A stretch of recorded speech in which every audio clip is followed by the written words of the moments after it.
dad was so tired. He had severe diarrhea and profuse vomiting. My mum was so worried about him, and so was I. I took my father to see a doctor. The doctor suspected that he had cholera. Profuse vomiting, watery diarrhea and sunken eyes are typical symptoms of cholera. We have seen a number of cases of cholera in this area recently. Watery diarrhea and profuse vomiting result in severe dehydration and can lead to death if not treated promptly. So treatment should start in salts to compensate for the rapid loss of bodily fluids and minerals. If your father is severely dehydrated, he'll need to go to the hospital to be given intravenous fluids. We need to take a stool culture to see if it is cholera. After learning more about cholera and how it spread, I decided to educate others about the disease and support them in their fight against cholera. My friends and I started a group in our neighbourhood to raise awareness of the disease and the ways to prevent it. Each of us has started by making sure that we have clean drinking water at home. We now boil water for 2 to 3 minutes before drinking it. Or sterilisation tablets can be added to water. You can pick these up free of charge from all health centres. Make sure you wash your hands with soap and clean water. You should wash all fruit and vegetables properly with safe, clean water before eating them, and peel them whenever possible. Serve and eat food hot, and keep it covered to protect it from flies. We made home visits to tell people how to prevent cholera, such as washing hands properly, especially after changing a baby's diapers, or while nursing a patient with symptoms of cholera. Keep cooked food separate from raw food, and don't drink unpasteurised milk. We intensified our efforts to make children aware of the importance of following simple precautions to avoid cholera. To wash their hands properly before eating and after using the bathroom. My friends and I are playing our part in the fight against cholera, and you can too.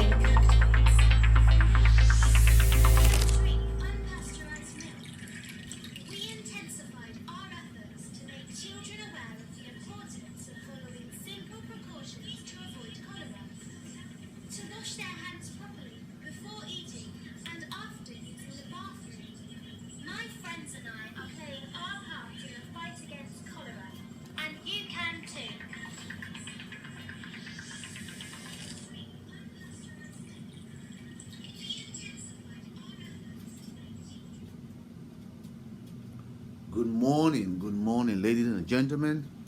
This is the Lrtn Radio and Television Network. Welcome to Platform for Education. Today is the 15th day of January. The 15 days of January. All right, today is Wednesday. So, what we're going to discuss on this preventive health measure is hernia of different type. We got a lot of different hernia. So we're going to be discussing that. First, we're going to be discussing inguinal hernia, the hernia that comes right in your groin.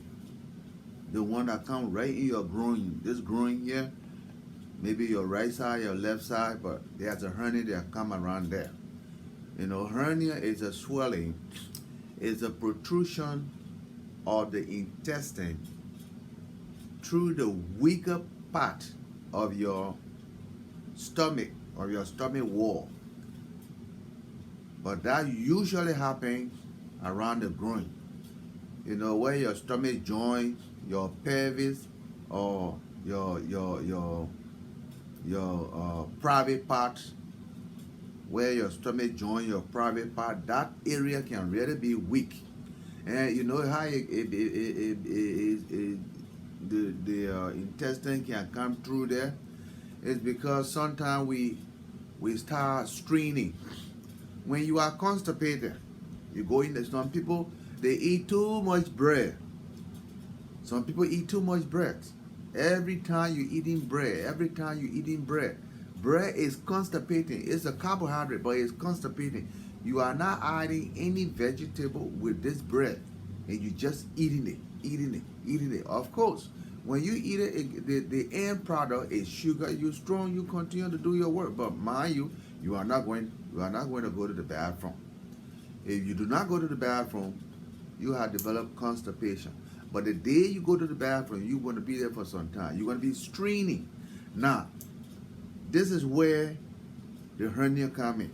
If you're straining, you're putting pressure, you're squeezing out every little air in your stomach cavity. That wall hang in front of you there, that's your whole stomach there. But that whole vacuum there, you're pushing all the air out. You want to get this feces or the toilet to come out. So you're straining, and the more you strain, the weaker part of that stomach is way down here, right in your groin. That's the weaker part of the stomach. All right, that's the weaker part of the stomach. And now when you put that pressure, the intestine will start looking for a place to move. You pushing the intestine as well. They're looking for a place to move. You keep doing that. Every time you are constipated, you put up pressure when you go in the toilet. Then those are all who work, let's say, as a nursing assistant, orderly, okay, in a nursing home and all that. We are lifting these people. We're lifting them up. We're pulling them. We're facing them. We're pulling them. We're taking them to the toilet. We're dressing them and all that. And each time we put in pressure. Each time we put in pressure. Each time we put in pressure. And the more we continue to do that, you will see these swelling. Now let me put the picture on so that you will see what I'm talking about. You see those swelling. You see the various part that's swelling. You can also have a stomach hernia. The intestine can push through your navel. When your navel is big and it's weaker, through there, by the time you cough, that's straining. When you cough, you put that pressure in your stomach, the intestine can go in there. That's the stomach hernia. When you cough, the intestine go down. That's the inguinal hernia. You see that? Those things happen. That's why many people develop hernia. Hernia, you will see hernia more common in people who are doing lifting. Constantly, especially our nursing assistant in the nursing home. Those who working in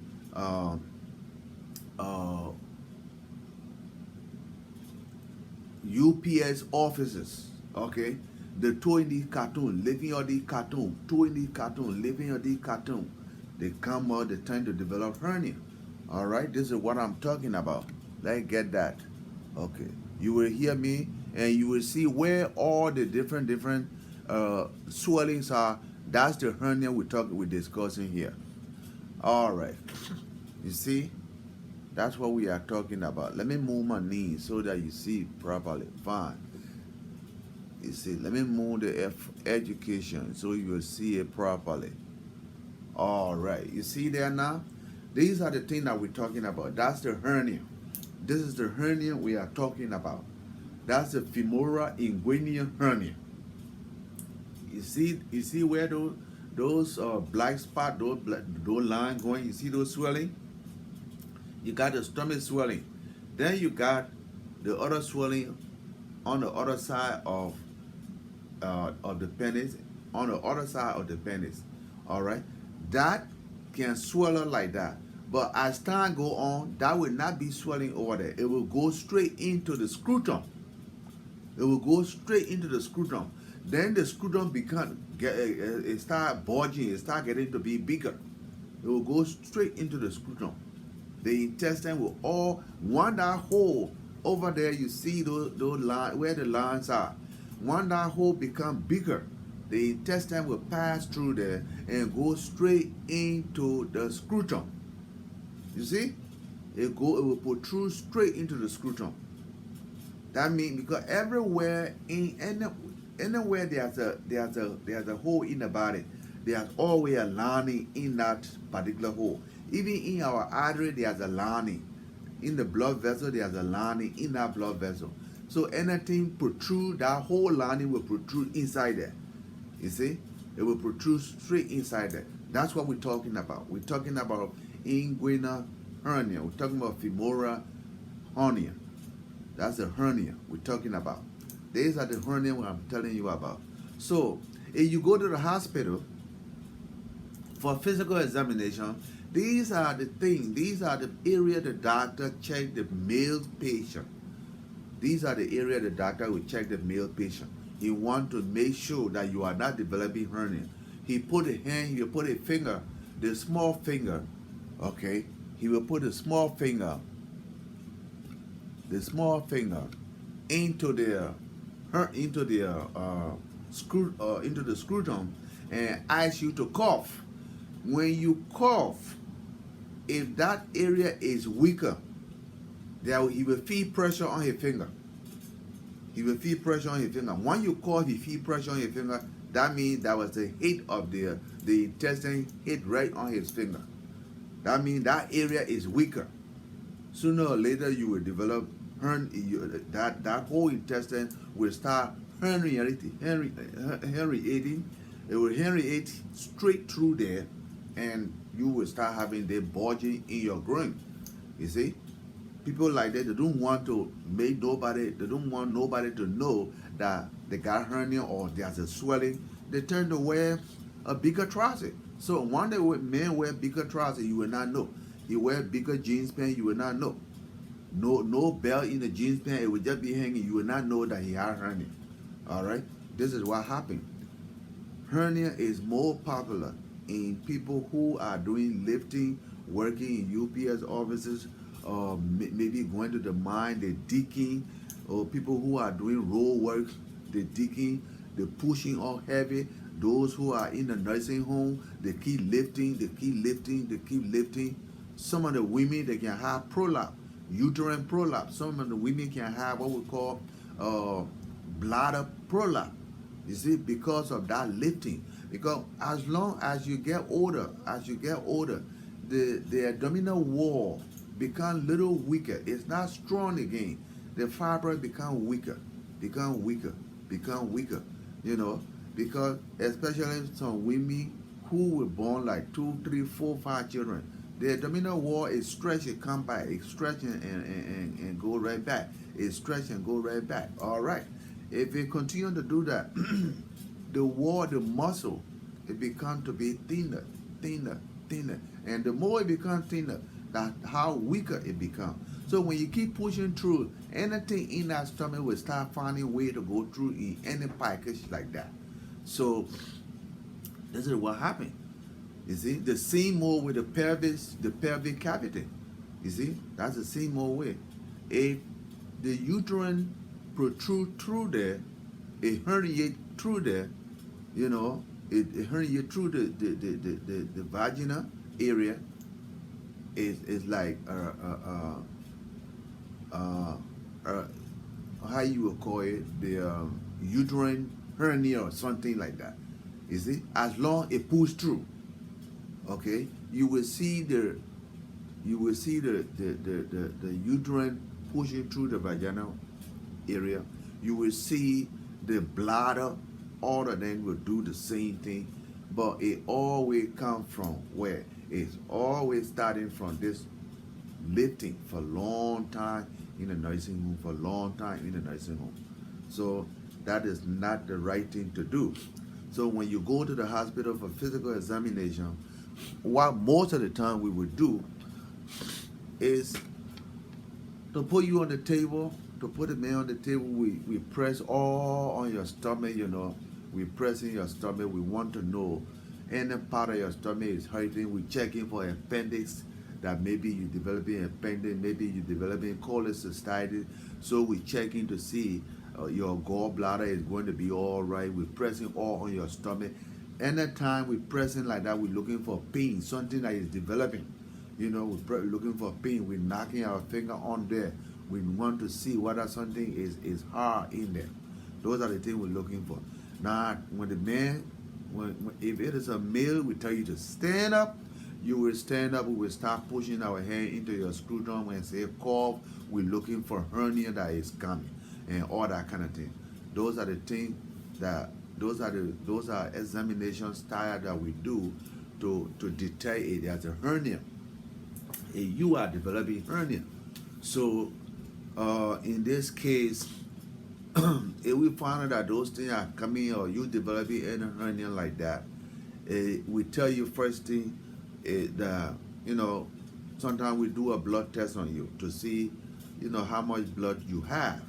In that way, when we know the amount of blood you have, we will, maybe schedule you at that time and then discuss it with you. You are developing hernia on your left side or on your right side, okay? So what we want you to do is that we're doing the blood work to see how much blood you have. We want to schedule an elective surgery, to go over there and repair that weaker part. We go over there and repair that place that's weak in your stomach. So in that way, your intestine will not come down there no more. All right? But let's say you say, oh, you don't want it, or you don't want nobody to know your business. Okay? You say you don't want nobody to know your business. Then what you will do now, you will start hiding this thing. But it will be going on off and on, off and on, off and on. Mind you, at certain time, the stomach, all the intestine can move. The intestine will move at certain time, it go on this side. That's why you can say, oh, I feel like going to the toilet. If the stomach is moving, that all the thing inside the intestine will move downward, and that movement downward, we call that peristalsis. That movement downward is moving those feces down. All right, so you feel like going to the toilet, but what happened is this intestine has already protruded down into your it has protruded down into your groin, into the scrotum. Now, if it come down there and there's a feces around, if feces were in that intestine, it come down there and the intestine turn. Okay? If it turn, it's not going to come back into the stomach. It's going to stay in there. Once it stay in there, it will start losing that intestine, that part that inside there, because it already turned. It twists. It's like you twist the rope. When you twist the rope, you block all the blood vessels that go in there. They are not straight, so you turn them. When you turn them, then blood will stop going into there. Now, we call that strangulated hernia. That one, it means emergency surgery. When you have hernia, most of the time it don't bother you. What happens? It only bulging in front of you, in your groin with bulging. Maybe if it is in your stomach with bulging. But sometime to come, you will start feeling little pain.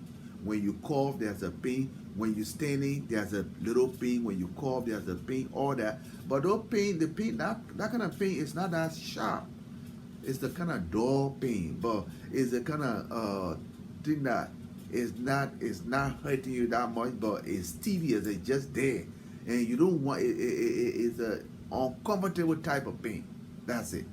You see, it's not it. But when that intestine move and get into the scrotum, and the intestine twist or turn around, and it can't come back into the stomach anymore, it becomes strangulated. There where we say it's strangulated. It's strangulated, it means that it turn and it stop all the blood supply that going into the intestine. That way you're going to be feeling pain. That pain is you don't take time, you'll be vomiting, and it will be very bad. It will be very, very bad. So you don't want to have strangulated inguinal hernia. You don't want to have that. You see? Most of the time, we don't see people with strangulated umbilical hernia. Umbilical hernia, that's the one, the intestine protrude inside your navel. You see the navel become big and the intestine go in there. It will come right back. It will go right back into the stomach. Most of the time, you don't see that, except the navel have become, it have stretched and stretched and stretched. When the intestine go in it, then it will start hanging in front of the woman. It start hanging. So if it start hanging, then that means the most of the time the intestine can go inside that navel and then hanging, and it will spend some time there. But one that continue all the time, it can become strangulator. You see? But most of the time, strangulator hernia is always observed in people who got growing hernia, who got that femoral hernia. Okay? Who got that femoral hernia. Those are the people that can develop strangulator inguinal hernia, and it need urgent surgery, medical attention, and that would be corrected by surgery. So the bottom line is, you see, one, you know about preventive measure, preventive health care, and you invest into preventive health care, all right, you keep yourself for some time. You prolong your life. Preventive health care means prolonging your life. That means you go to the hospital maybe every 6 months. One, you hit 30, 35. So you women, 30, 35, that's it. Do preventive health care.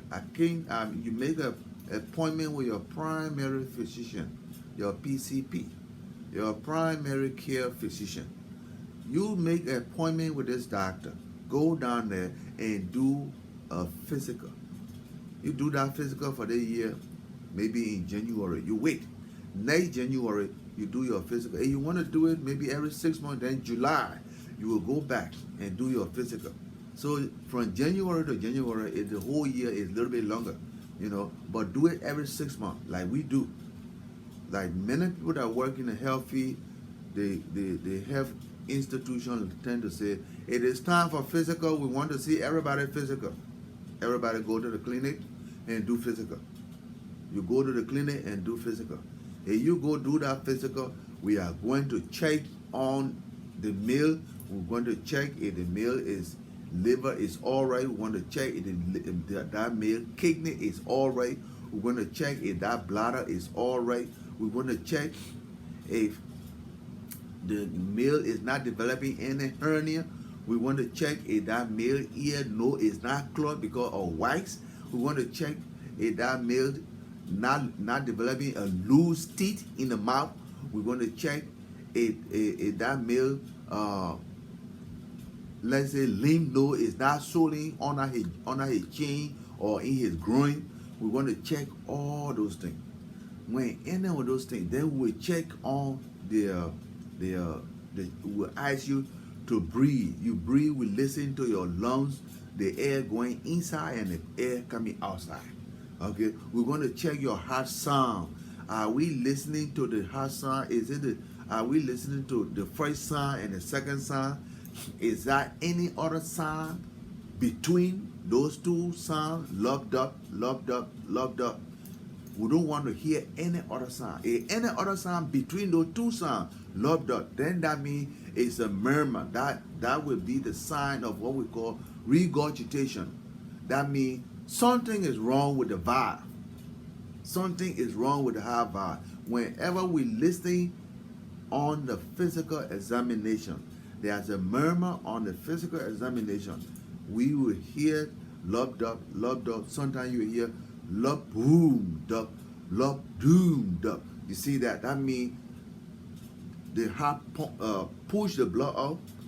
Then before it can release, the blood came right back. It didn't go. It did not go. The blood came right back into the heart. All right? What's happening? Why that blood is coming back? On physical examination, again, we're going to look that up. When we see that, you may be developing it early. It will not be a problem. Okay? It will not be a problem. But by the time you get to a certain age, you got a big problem. Because the amount of blood that is supposed to be supplying your body, that amount is not being pushed by the heart. It's being pushed by the heart, but the valve is not allowing it to go. The valve is weaker or something wrong with the valve, so it will not close to let the blood go. As a result, it will open and the blood will come right back. You see? So when we hear love dot, we don't hear a distinct heart sound. 1 and 2. 1 and 2. If we don't hear that, that is going to show to all that something is going wrong. All right? Now, when we hear that now, we will start sending that person and say, you know what? We want you to go and do a cardiac ultrasound. Because when you do cardiac ultrasound, we do Doppler. You see, myself, I do cardiac ultrasound and do Doppler. So in that way, when I do your ultrasound, I'm going to be looking at the four chamber that you got. Because you got your heart got the right side, it got the upper part, and it got the down part. The left side got the upper part, it got the down part. That's what we call 4 apical chamber. The chamber where you people sit, where something can hold something, is the chamber. It's like a room. So the heart has 4 rooms where the blood go through before it get to your body. It get to all part of your body. It got 4 rooms. So when we're doing ultrasound, we will put the ultrasound, the transducer, so that we can be able to locate the 4 rooms of your heart. It will look at that 4 rooms of your heart. We will see the valve, all the 4 valves, the two valves are between those 4 chambers, because the up and the down, there's a valve between there. The right side, the valve that between that, the right side is the tricuspid. The one between the left side is the mitral valve. So we want to check those 2 valves to see if the leaflet is the little muscle that close. The muscle close like this, close like this, close like this, close like this. You know, the muscle that close. We want to look at that, because that's the place we're hearing that sound between the 2 heart sound. Boom, boom, boom, boom, boom, boom. That means the water coming back. Whoa, whoa, whoa. That's a murmur. All right. We check all that one on physical examination. We check the ear. Some people, they get cluttered. They get the ear is cluttered with white so much until you say they're walking down the road, you blowing the horn, pom pom pom pom. That man, he's just walking. He's not even looking back because he's not hearing anything. Okay, the whites has been in that ear for a long time. The only time he will know that there's a white in the ear when he go to take that and the water go in his ear and it's soft in that white and the white expand. Huh? Nah, that's the time he will say his ear will start hurting and he will go to the doctor. Now when we look there, when you look in the ear with the otoscope, you should be able to look at the eardrum, the reflection of the eardrum, because the reflection from the eardrum it look purple. You look at it, the color purple. That's how the reflection from the eardrum looks when you look inside the person's ear with the otoscope. But when you look with the otoscope, you don't see that light. That means something is wrong. That means you can't see anything there. It's black. So sometimes when we see it that way, we put a drop of ointment in there and stock it up with cotton. The man go home and come back the next day. Then we get a 50 cc syringe with lukewarm water and put in Savlon. We put in hydrogen peroxide, maybe 1 cc of hydrogen peroxide in the 50 cc of water. And we ear syringe that. When we ear syringe it right away, that whole clot will come down. When it come down, by the time you blow the whistle, he will tell you, say, I'm hearing it. I hear you blowing the whistle, but I was not hearing you. When you blow the whistle, I was not hearing you. But right now, I can hear you. That's what happened. So we do these things here during physical examination. We check you out like this during physical examination. There are some people who don't like to invest in preventive health care. Preventive health care is what I like to talk about because charity is not the right thing. Charity is not always right. Sometimes that charity means it gone beyond. Then you can't control it. Then you have to go there. Then we all have to be running around in the hospital now. You say, look at this man. Why you did not come here at certain time? Then we go corrected this thing long time. You see, if you have come for physical examination, you are not going to develop strangulated hernia. You see, why you didn't come? All those kind of things. We'll start asking questions like that and we can't even find the answer. It's better to do physical examination on which all these different part of your body will be checked. You see, we can find something developing on the skin. We can find fungal infection on your skin. We can find syphilis because you will have a wat on the penis and on the vulva. You will find that. We can find chlamydia. You're developing chlamydia, gonorrhea, because when we look at the penis, you will be developing a pus will be coming there. Or the lady, when we do a vaginal examination, we will find out that there's a pus on our glove. We will look at that because when we look at that, because one the person developing has developed a gonorrhea, or he developed what we call trichomonas vaginalis.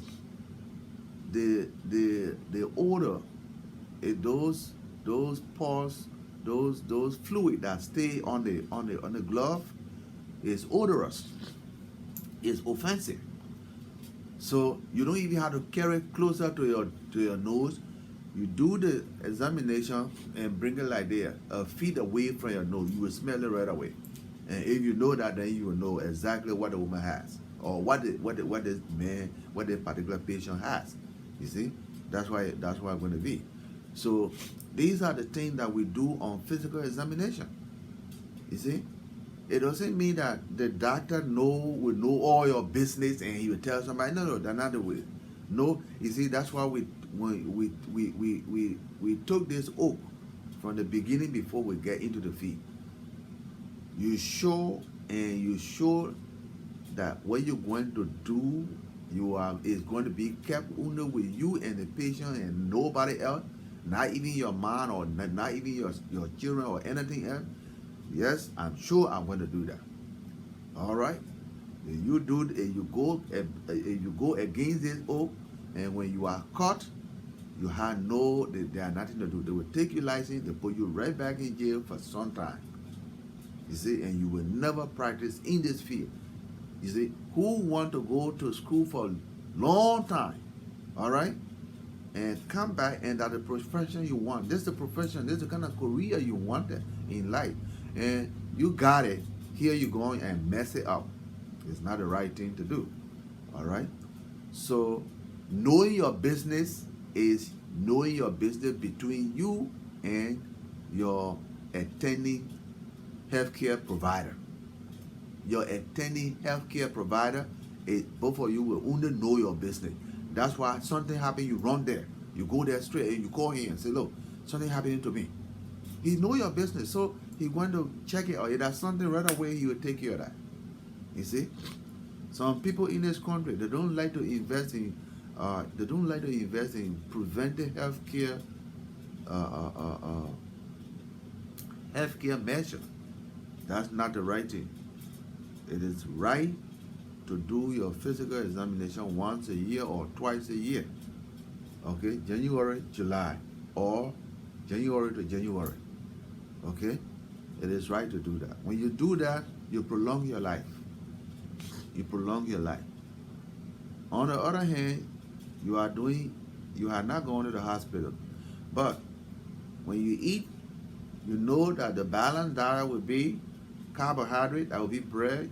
You got some vegetable on it. You got some carrot. You got some carrots, and you're eating some broccoli, and you're eating some onion and other things like that. You add some vegetable on that. All right. You drink a lot of water. Okay, and you get you either meat or fish. All right. Not too much of one of those. Too much of one of those is going to pull you off. When you eat too much of carbohydrate, it pull you off. You eat too much of protein, it pull you off. You eat too much of fat and not the right fat, it pull you off. All right. So you gotta have fat, you gotta have carbohydrate, you gotta have protein. All right. Balance it. Balance it. Drink a lot of water. Then do some exercise. That's the bottom line. Do some exercise.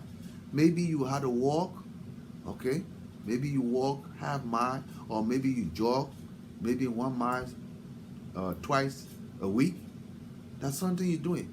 You see, the more you do that, you strengthen the heart muscle, and it will continue to do you well, right. It will continue to do you right. Okay? Exercise, keep yourself in a balanced diet. Go to the hospital and do your preventive measure. Once a year, twice a year.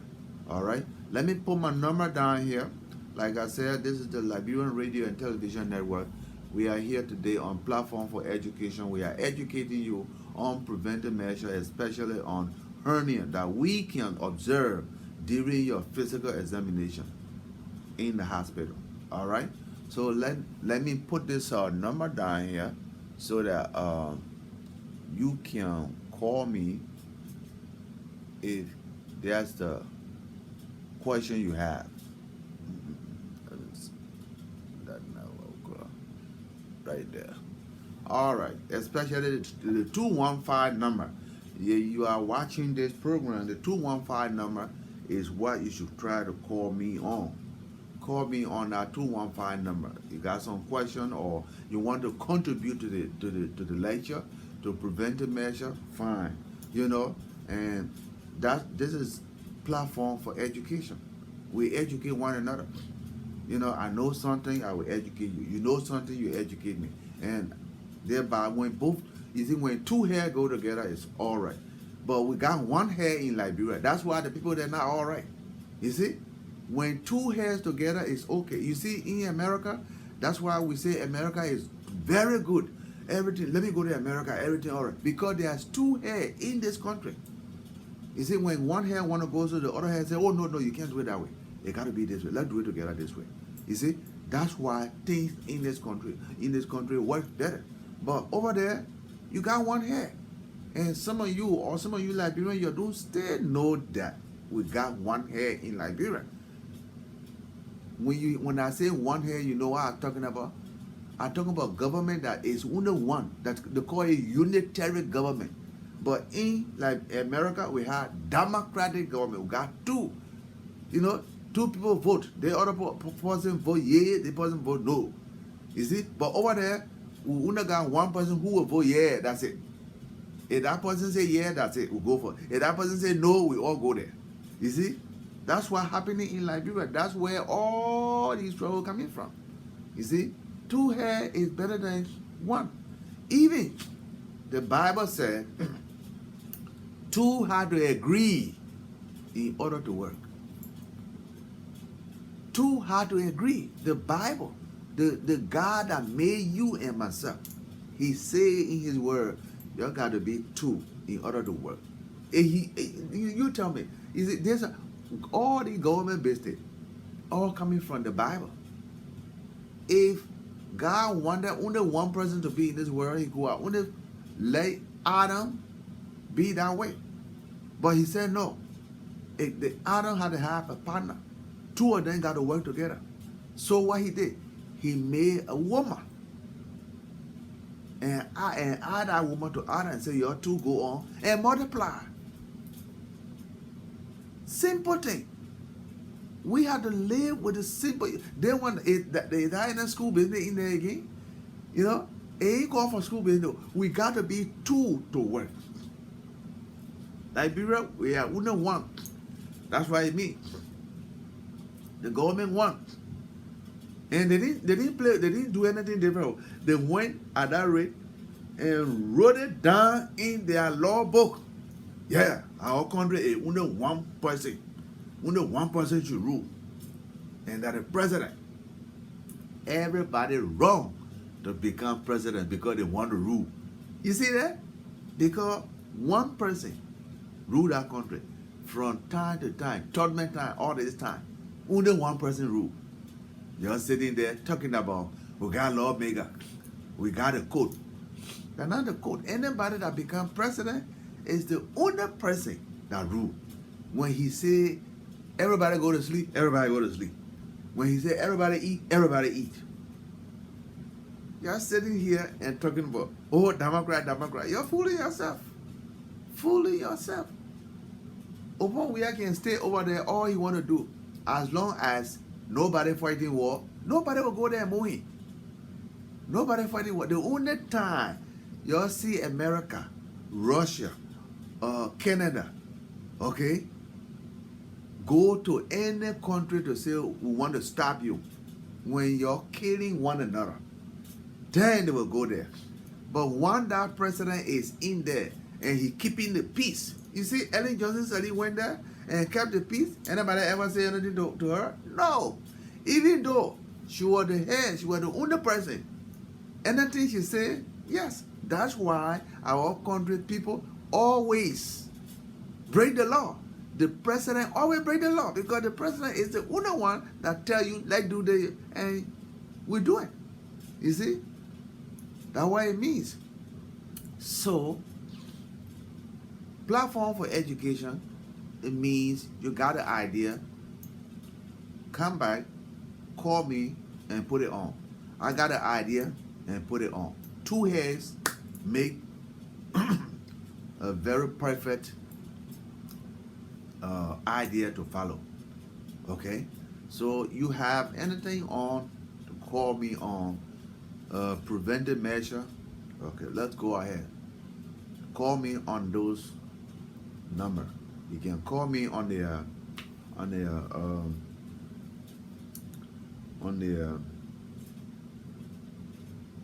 let's see. Let me see here. No, our people rather buy sidewalk pill to swallow that. This is what somebody said to me now on this. They're telling me something now. Our people they rather buy a pill from this shadow than going to the doctor for examination when they start having pain. Okay, somebody said here, good public health education. Thank you, brother. Okay, yeah, that's what some people are saying. Okay, they are watching, other people are watching. Then somebody said, have friend who should see this video, share it with them so they can watch too. We share already, we keep sharing. Okay, we share that. So as you watch this program, you have question, ask. We were discussing today, it's now 10:30 almost. We were discussing today hernia. We say hernia, and hernia occur most of the time in the groin. All right, the intestine pass through the weaker part of the stomach and protrude straight into the groin, and then from the groin it goes straight into the scrotum. That's why they can say the person got big scrotum. That's the intestine sitting in there. Okay, and that scrotum become heavy. You see he got a big trouser on. You see that kind of thing? That's a hernia. That's the intestine going inside there. This is what happened. That's the intestine. That's the kind of hernia we're discussing. And that hernia that intestine can also go into the stomach. Let me put it back again so that some of you will see. All right. All right. Here we are. Let me move that. Let me move the number. Let me move my knee. Okay. You see that? That's the stomach. You see the navel there? The intestine can come in there. When that navel become big, the intestine can come and sit in there. You see the groin? You see that swelling in the groin there? When that swelling continue to be, it will start today. It start this year. You continue. You're not going to the hospital. You continue until it become big. It will pass through there. It goes straight into the scrotum. You see that? You see on there? It will go straight into the scrotum. That's where you're developing hernia right there. It goes straight into the scrotum. That's the place we're talking about. You see? And when that intestine go into that scrotum and it turn around, it becomes strangulator. You see? It turn around, it becomes strangulator. The intestine will not go back in your stomach no more. It will stay there, and if they don't do a surgery, you can die from there. You can die from there fast because you will be vomiting and everything. Your stomach will start swelling right away because the intestine has no blood. You will start swelling. You start swelling. You're vomiting. You're sweating. You're going into a shock. That's how you die. That's how people die. Now let's think about people in Liberia. Somebody will develop this kind of thing in the village. Somebody develop something like that in any of those counties where hospital is not a priority to the leadership. You see, they don't think hospital should be important in Liberia. So when the leader get there, they think about road. Okay, they don't think about hospital. When somebody develop a strangulator hernia, what happened? He's going to die. Okay, he's going to die. That's what happened. So preventive measure is good. That's why many of all that come in this country, some people say, oh, they would not want to go back, they want to stay here. Because when that person stay here, and a little thing, he go to the hospital. He go right to the hospital. Now that we got urgent care all around, you go right there. You see? This is what we're talking about. Okay, people? We've been discussing that hernia. We've been discussing that hernia. That's what we've been talking about. Okay? We've been discussing that hernia. That's what we've been talking about. So, the number again, this is the number again we put down here. That's the number again. You can call me, my name right there. Okay? This is what we're talking about, people. Okay? So, you can also develop a hernia in the upper part of your stomach. You see, when you eat any food, you swallow, it go through your esophagus. Through your esophagus. Your esophagus join. It join the stomach. The place the esophagus join the stomach, you can develop a hernia, and it join that stomach over there. But that esophagus pass through. It passed through a wall we call diaphragm. Diaphragm is that big sheet of muscle that separate your chest wall, your chest cavity, or your chest, the room in your chest. It divide that room from your stomach, where all your intestine, your liver, your kidney, where they are. The diaphragm separate your chest from your stomach. So through that diaphragm, your esophagus pass through that. All right, let's say where that esophagus pass through, let's say in that diaphragm weak. All right, it weak. You know when you eat food, your stomach is stimulated. It start, it start moving, pressing on. God works mysteriously. Every part of the body. We don't have control when the stomach is grinding or is moving around, trying to push all the food around to squeeze them out along with the acid that in it, breaking down the food and all. We don't have control over that. It just automatically happens. All right? But if that happens, the stomach, that joining, that particular junction, that junction pass through. It come up instead. When it come up, the full content in your stomach now it start coming through, because that diaphragm through there is the one that's supposed to hold that area, that junction very tight, so nothing come up. But if it become weaker, what happened? The full content start coming up. Then what would you say? Oh, I'm having heartburn. Every small thing I eat, my stomach just stand up. I mean, I'm having heartburn. I just bashing, man. I just having heartburn. Something going wrong with you. And you go to the physical examination table and you tell the doctor this thing. They are going to look at that.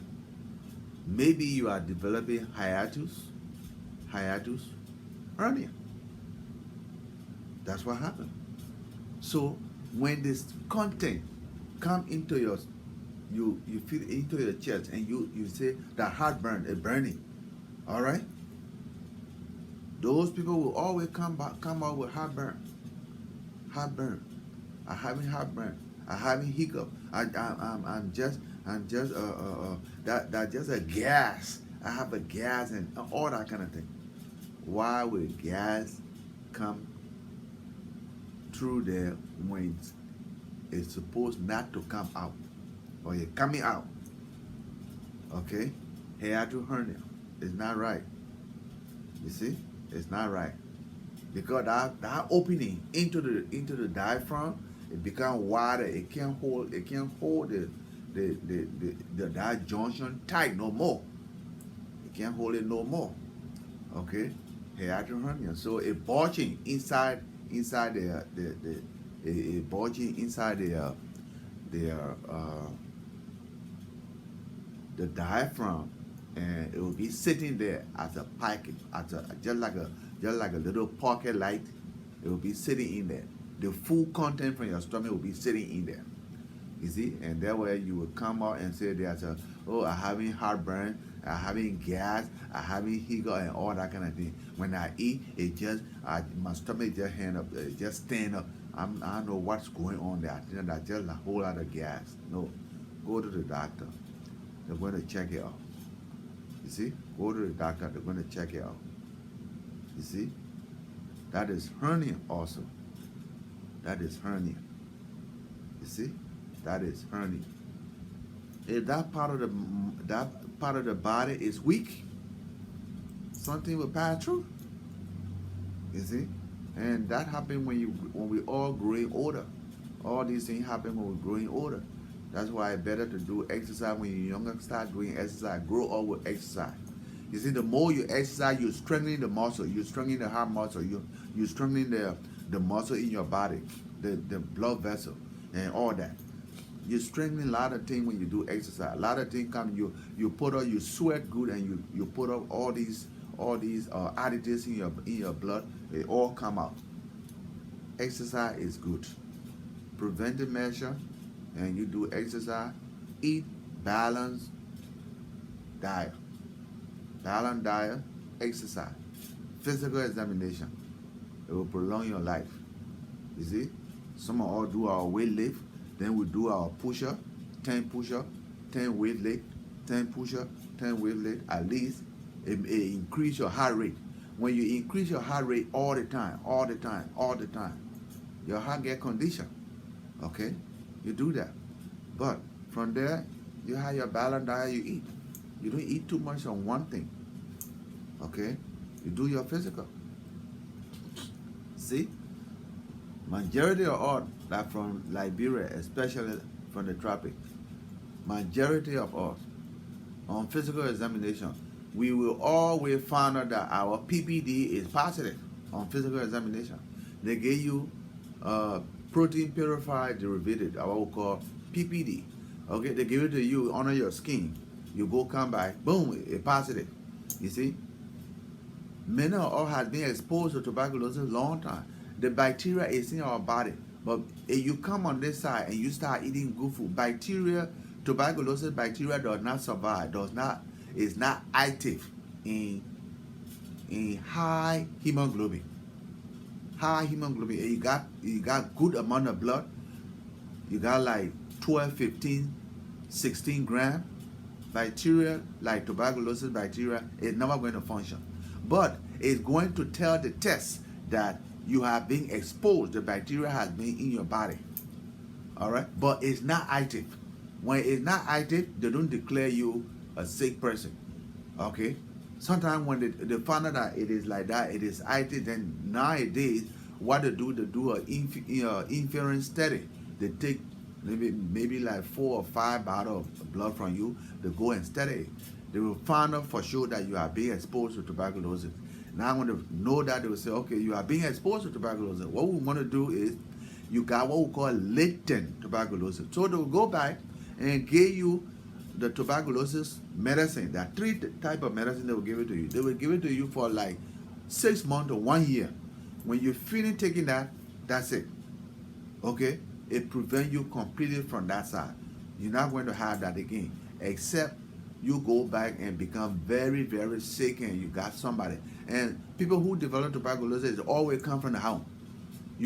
Somebody cannot develop tuberculosis from outside and just say, oh, the man had tuberculosis, he was just talking to me and I got it from him. No. You must be exposed to tuberculosis from the inside. Okay? From the inside. You see, when I say from the inside, let me just give you a little example. Like Mulba Molu said, I was talking my thing, and I was not drunk while I was talking. I was really sober when I was saying it. But the person who take that is the person coming from the inside. You see, so the person was ready from inside his living room when they were taping what he was saying. So tuberculosis, for you to get a tuberculosis, TB, let's say so, for you to get that, somebody may have been having TB in your house and he living there for a long time, for you to have been exposed to him for a long time, and that will go. And once you start, you come down with little cold, and virus infection is the one that will always decrease your immune system. You understand? Virus infection is not good. You get cold every now and then. The cold comes from virus every now and then. It's not right. Viral infection decrease your immune system. And steroid, people take steroid, it's not right. Anything steroid, it decrease your immune system. So those things, you got to be careful with them. All right? So there are some medicine that can also decrease your immune system. People who got cancer and other things, it decreases their immune system because the chemo break all your blood cell. It break your blood cell and it kill the blood cell, it kill the cancer cell. So chemo does not distinguish, it just go there and damage and do the damage to everybody. And at that rate, your immune system come down. Okay? If it come down, these diseases come over right away. Okay? But people who got tuberculosis, many Liberians, many people from Africa got what we call latent tuberculosis. But now that they are in this country, they eat very well, and they got more blood, they got more good hemoglobin. The TB bacteria is not going to be active in their body. It will not be active. They will just say, oh, you have latent tuberculosis and you are being exposed. But right now, there are no sign that you have active tuberculosis. Active tuberculosis would be somebody who is sweating too much at night, somebody who is coughing, and somebody who is who is losing weight. You're losing weight, you're coughing, and you're sweating. Those are the signs to tell you that this person has active tuberculosis. But other than that, many people from back home, especially those who come here with on the how we call that, Lrtn immigration status settlement, many of all have been exposed to TB in the refugee camp. All right, so when you come, you do your PPD, it will be positive. But if it is positive, they will let you. Sometimes they will say, okay, we'll treat you. Or if it is positive, they ask you, do you sweat? Do you cough? You don't cough, then they do your X-ray. Your X-ray is all right. The next thing to do,